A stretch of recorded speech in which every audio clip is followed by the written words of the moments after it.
I kind of viewed this purchase as an internship. And whether it becomes a paid internship or an unpaid internship remains to be seen. But the lessons that I'm learning and the experiences that I'm going through are guaranteed.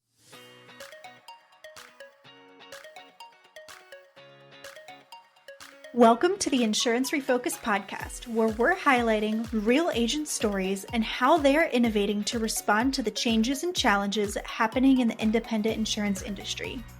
My name's Lindsay, and I can't wait to introduce you to my amazing co-host, who just so happens to be my mom, Carey Wallace. Mom, how you doing today? I am doing really well. You know, it's like a bonus round around here. The dogs downstairs have stopped barking, so we're about to have a really nice podcast. How are you doing, Lindsay? I'm doing good. In between our episodes, I walked into my bathroom and I have this really cute, little carpets you put in front of your shower and whatever, and found my dog for the first time ever. He's a teacup Yorkie. He loves to lay in the sun, but he found out that there's a window in the bathroom and it was so cute. He was just lying on the carpet in front of the shower, and I was like, "Oh my God, what are you doing in here?" We both startled each other. It was very adorable. Random story for you. But I'm super excited to jump into this episode. We're going to kind of dive into some M&A stories with a good friend here, Lisa Hengel from Willow Wood Insurance Agency. Hey, Lisa, how you doing? Hey, so good to see both of you. I was so excited for today. When I got your text, Lindsay, that was like, come on our podcast, I was like, you just made my whole day. Of course, we'd love to have you on. It was only a matter of time before we had you on. I swear I see you all the time in my Facebook feed, so I feel like I talk to you way more than I do. But your son and his music, you post about it all the time. It's so cool. Yes, I love it. That is my passion, Lindsay. And then it's so funny because we have Little Dog Social Media as our social media marketing company, and she will often our rep, our Little Dog rep, will often grab stuff and post about Aiden's music, even though I haven't been like, oh, he has a show coming up. Can you? She's just she grabs it, she posts it. All of a sudden, she'll make a story and it's about an upcoming gig. I'm like, oh yeah, she gets it. This is so that's awesome. That's awesome. Well, today I would love to dive into some M&A topics. I know you've done 2 acquisitions, so talking a little bit about what's worked, what hasn't worked, stories that you've encountered throughout, or your stories from experiences you've encountered, I guess I should say. So give us a little bit of background. How many agencies have you bought? About how long ago were they? Just a little intro into that. Yeah, I love that. So first of all, 2 acquisitions technically, and both of them, people always ask right at that, how did you find it? That's probably the number one question that comes up when acquisitions. How did you find it? I'm not going to lie to you. That is my second question on my show. Okay. I'm one step ahead of you, Lindsay. Well, let me just say both of them came to me. So that's something I guess we can talk about. I'll wait and see what your questions are. But so a little bit of background. Before my insurance world, I was raising 4 human beings, and I had the littlest one. She was just maybe 3, 4.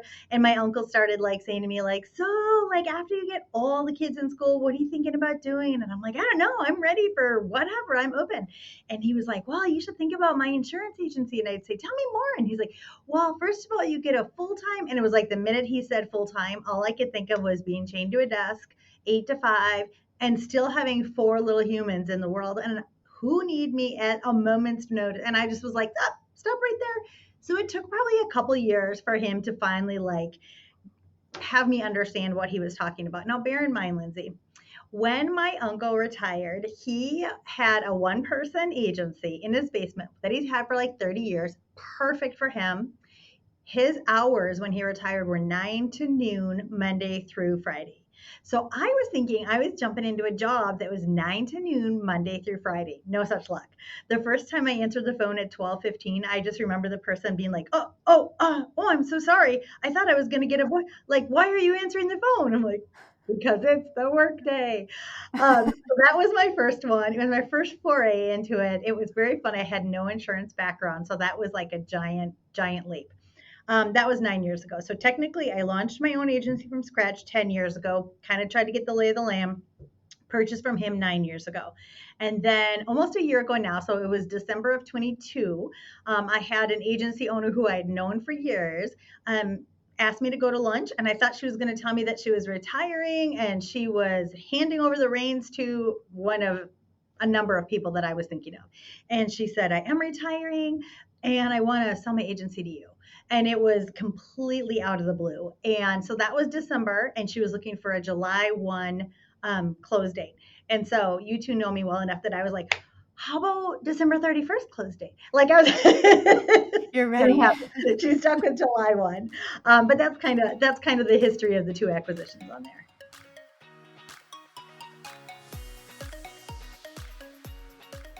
Hey guys, if you're looking to improve your bottom line, allow your team to operate efficiently, and really improve that customer retention, I believe you should check out Ascend. Ascend is the all-in-one insurance payment solution. They are focused on streamlining your invoicing, premium financing, accounting, and they'll even make your carrier payables for you. They are taking agency bill and making it as easy as direct bill. That is a game changer. They integrate with all of the major AMS players, and here's the best part. It's free. There is no subscription, no cost to you. They allow your customers to pay how they want. If you are interested in improving your efficiency, go visit ascend.com/insurance refocused and let them know that we sent you.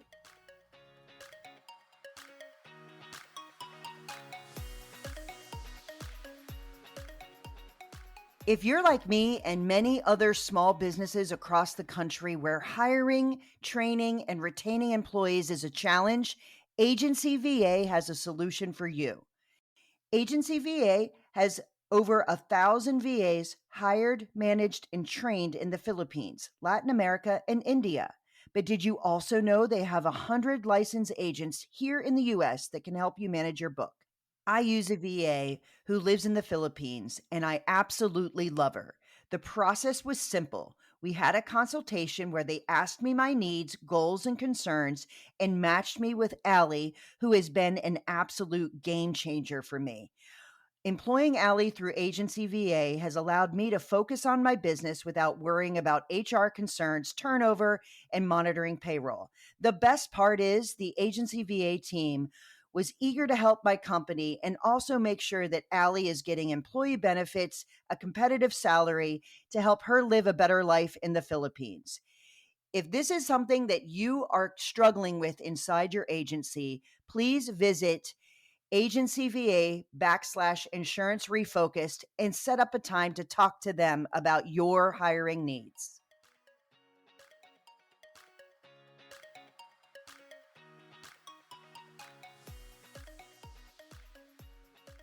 I love that they both came to you. I feel like that's very unique. So obviously your uncle, that's a natural transition. But when she sat you down at lunch, did she ever tell you why she chose you over everybody else? She did not. And I asked so many different ways in so many, I just was like, I couldn't figure it out. And so actually to this day, it's still a mystery and I'm always like, oh, maybe that, trying to figure it out.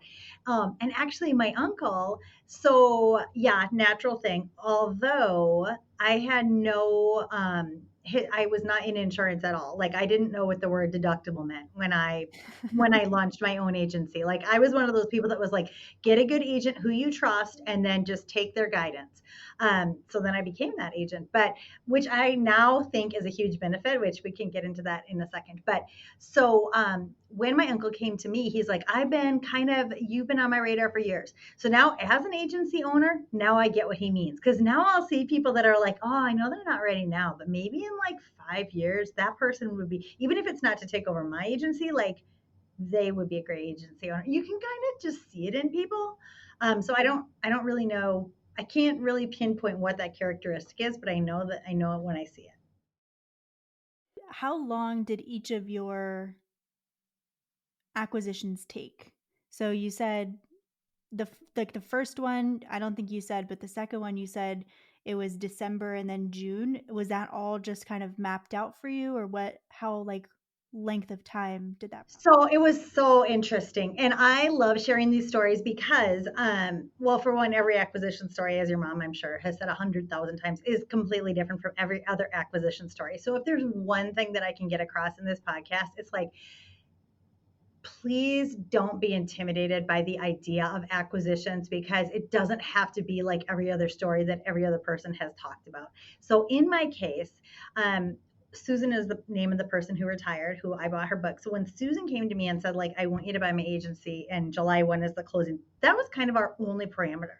She had never sold before. I had purchased only from my uncle. So I was kind of like, okay, yeah, cool, let's do it. We have all, like, I'd known her forever. I'd known her business forever. I knew we had compatible carriers. I knew she had great loss ratios. She had one employee, Lynn, great, like, everything about it. I had actually thought of her agency prior to COVID, and I'd been having lunch with her at the agency one day, and she had a wall full of files. And I was asking her, like, oh, so do people come in and pay in cash? Oh, yeah, blah, blah, blah. So in my head, I had written off the agency. But during COVID, they had let go of the lease. They had scanned every file in. They had gone completely virtual. They got a VoIP system. They got like all these things that by the time she came to me, I was like, this is a really good fit. This is definitely something that I would consider. So I just pulled up my old purchase agreement from the one that I used for my uncle, because it was a very similar kind of thing. And I was just like, okay, well, if you don't have anything and I don't have anything, like this worked last time, let's start from there. Then I ran into your mom and she was like, oh, I don't know, maybe you should talk to this attorney friend of mine for a minute. I'm like, okay. So that was like a much longer process than what I was anticipating. And by the end of it, I was like, first of all, I made it longer by bringing in an old purchase agreement. I should have started from scratch, learned that lesson. And secondly, was so incredibly grateful for all the guidance that I got from the attorney. Like, I was just like, I don't have any qualms about like closing date or anything that's finishing now. This is like great for both parties and everything. It was very good experience all around. Seek professional help. That's what I'm going to say, Lindsay. Seek professional help. So Lisa, tell me about so this, obviously when you first looked at the agency, it wasn't a fit because you knew that it would change your culture. I mean, you had me at cash payments, like that's Yep. a hard no for a lot Yep. of people. What were some of the other things that were hard no's for you? Because I think, and the reason I'm asking is there's lots of people that want to acquire, and in some cases will acquire just about anything just to get a deal done, and that's not always the right move, right? So tell me, what were some other red flags that made you pause on that first Sure. time around? Well, so her physical office was probably a half hour from my physical office. And I was not going to be interested in maintaining two physical offices, and I was not going to be interested in driving up to her physical office. So I automatically knew that if I were ever any day going to purchase that physical office would be closed. So I was like, kind of like asking questions around that. And she was like, oh no, so many of our clients just like to come in and sit down and have coffee. And so many of our clients, and it was just very obvious, or it appeared to be very obvious to me, that their office culture was really based on a physical location where you can shake hands, where you can take cash, where you can, all these things that were like very contrary to the way that I was running my agency and where the direction my agency was going to be going. And that's okay. So it was like probably really good to have it on the back burner, because then I wasn't pursuing her. And I think that was, Lindsay, back to your question, I think that was one of the things that she was like, okay, I've been able to view you from a distance without any pressure, and now I know that's what I want it to be. Yeah, and I mean, what a gift COVID gave you, because it solves some of those things, right? It really actually took some of those it made that agency move forward and actually took away some of those hurdles, right? So let me ask you, once you closed, were there any hurdles that remained, and how did you tackle those? So once we closed, yes, of course, there were hurdles that remained, but one of the biggest ones was that we had one management system; they had a different management system. I was keeping our management system because they were merging into us. We were dropping the name on day one. We dropped the management system on day one. All those things, right?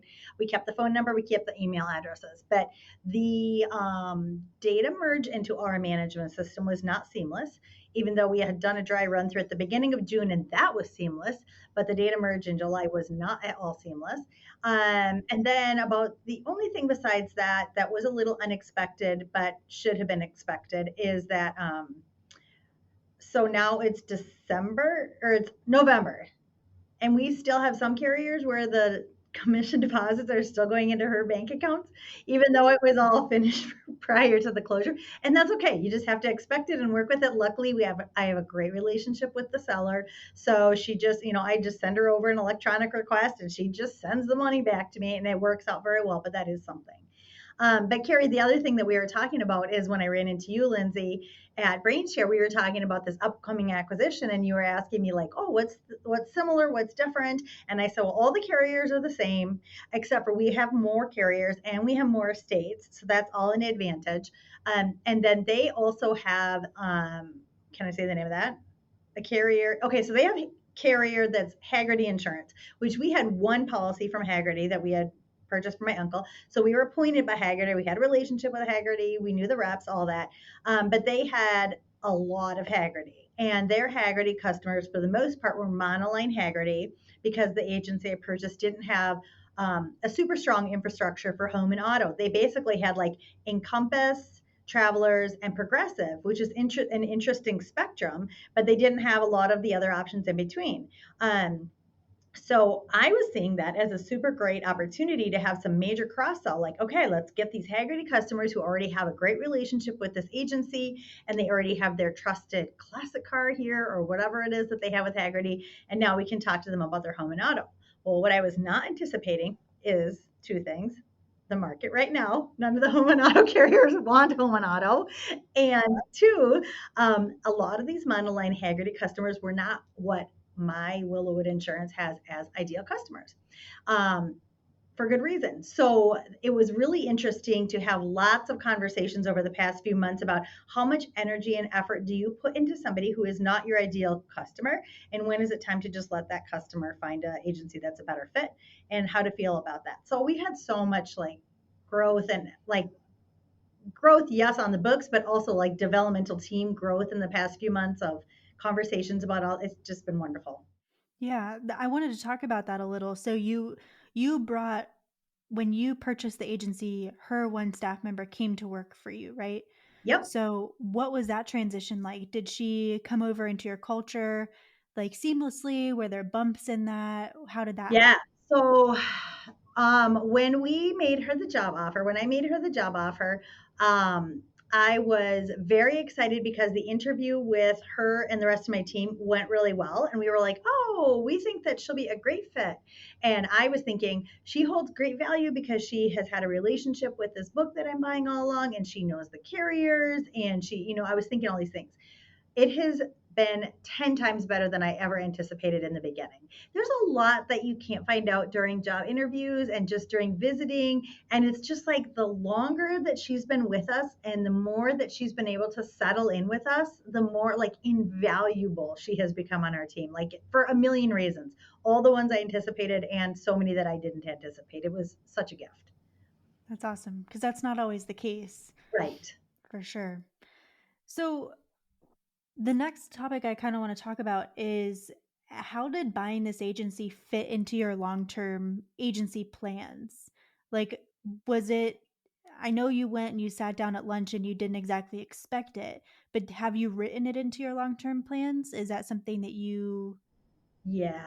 The one thing I didn't anticipate with this, Lindsay, is what sort of an addiction it was going to unleash. Like Pandora's box is open. Like I am now like an acquisition fiend. It was so much fun. And all of the things that I find so fun and just really exciting and they just really like get me going are probably the top five things that people complain about with acquisitions. So circling back to something we spoke about before, how I didn't even know what the word deductible meant when I purchased the original agency. Blanket statement here, this is not all agency owners. I am speaking only for myself, but I see myself as a small business owner. I don't see myself as an insurance agent. And so I know insurance. I had the agency for 6 years before I hired any staff. I know how to do all this stuff. It is not my passion. It is not where I find joy. So I really find joy in being a business owner, and doing that first, second, I guess, acquisition really just was like, okay, yes, this is really playing to my strengths and my organization. And I love meeting people and talking to people and solving problems. And those are all things that come up. There's a lot of problems that come with acquisition, and I love them. So yeah. I thrive in chaos, so I'm right with you there.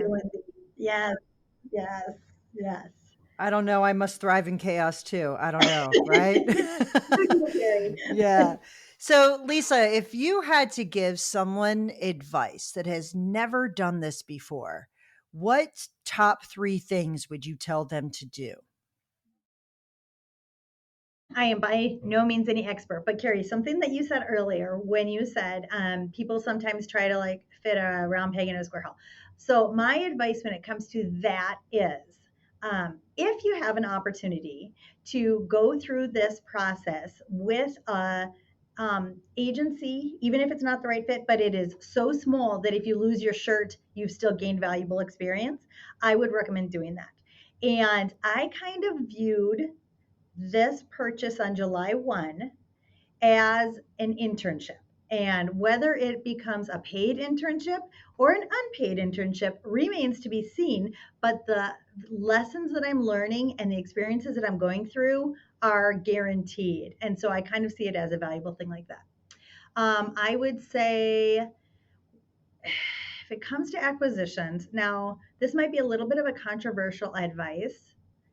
I wouldn't think it would be, but I get a lot of pushback about this. You all had somebody on one of your podcasts, and I was just racking my brain to remember the name, and I don't remember it. But one of your podcasts last spring, you had a guest who said that the thing that separates leaders from good leaders is a genuine curiosity. So when it comes to that, I have a genuine, and it's not something that can be faked. So if you don't have a genuine curiosity, don't pretend that you do, because it doesn't work. But if you have a genuine curiosity about people and you want to meet people and you want to hear their stories and you want to see what makes them tick and you want to connect them with other people who would be beneficial to that person, those are, I think, the seeds that are planted, and then they're nurtured by connection, by contact, by anything. And you might plant 1,000 seeds and it might take 10 years for one to sprout. But when that one sprouts, it wouldn't sprout had you not planted it in the first place. So, Carrie, to give you advice on that, my advice would be to have a genuine seeking out of connection with all the people that you meet. When you go to CIC classes, when you go to big I events, when you go to any of those things where you're just like, oh yeah, Carrie reps are having us out again, guess I'm going to do it. There are people in that room that you want to meet, and not for what they can do for you, but for the connection that can be made in that room, in those people. Yeah, So those are always, yeah. always, always be connecting, right? Yeah, I Oh my love gosh, that. Carrie. When I first met you two in real life, it was because I recognized your voices behind me. And I had heard so many episodes of your podcast already that I felt like I knew you. I heard you guys behind me, and I was like, I just want to turn around and give them a big hug. Like, it feels like it's been so long since I've seen them. And I had never actually met you in real life. So that tells you like the kind of connections that you can make with people if you like have a genuine openness to those connections. Yeah, for sure, for sure. Okay, so the first bit of advice was basically just do it, right? Like you said, Yeah. you Now, got to don't get do out there and something do it. dumb. Yeah, Like, right, don't do something dumb. Don't have your first acquisition be something twice as big as your own agency right, and right. screw it all up. Don't do something dumb. But otherwise, yeah, within reason, like just do it. You're never going to be able to have all the answers before you just jump in.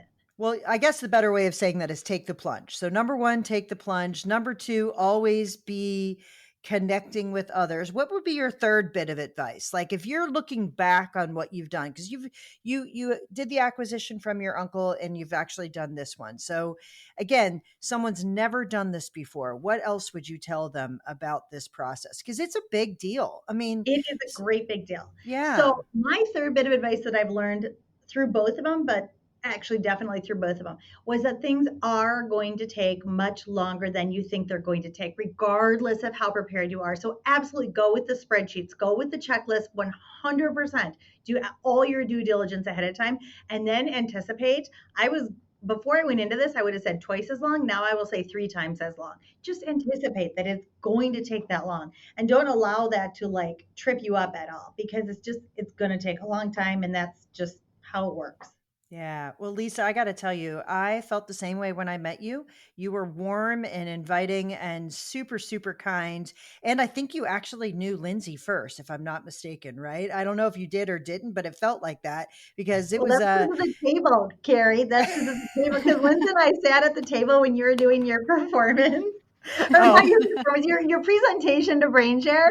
And I was like, Lindsay, I'll save you a seat up front. Because, like, I don't know a lot of people at BrainShare. I'm such a baby agency. And Lindsay's like, okay, I don't know anybody either. I'm great.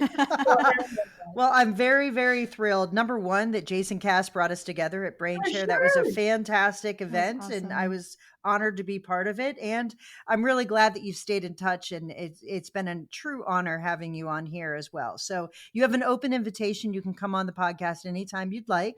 And we would love mine. You two are my favorite mother-daughter duo. Like, I love, and Carey, you know, I have a daughter Lindsay's age. And so right when I met Lindsay, I was just like, oh, it was just like, oh, I'm home. Like, it's so comfortable, no airs, just authenticity. And I know it's fantastic that we get to see the next generation happening before our eyes. And, you know, I'm pretty excited. I've told you before, I'm pretty excited I get to do this with her. So let's talk about her as if she's not here. I'm just kidding.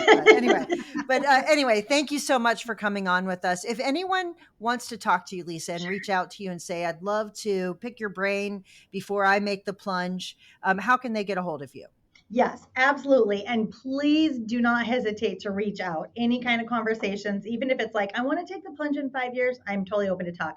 I'm on LinkedIn, Lisa Hengel, website, Willow Wood Insurance. Definitely can always reach me through there. And then I've got all the contact information on the website. Facebook, I'm on that. Willow Wood, Lisa Hengel, I'm all over the place. Aiden Intro, right, Lindsay? You can find me through my son's music page. You can find her family on iTunes. Yes, exactly. Awesome. Good to see you, Lisa. Yes, good to. Thank you both very much.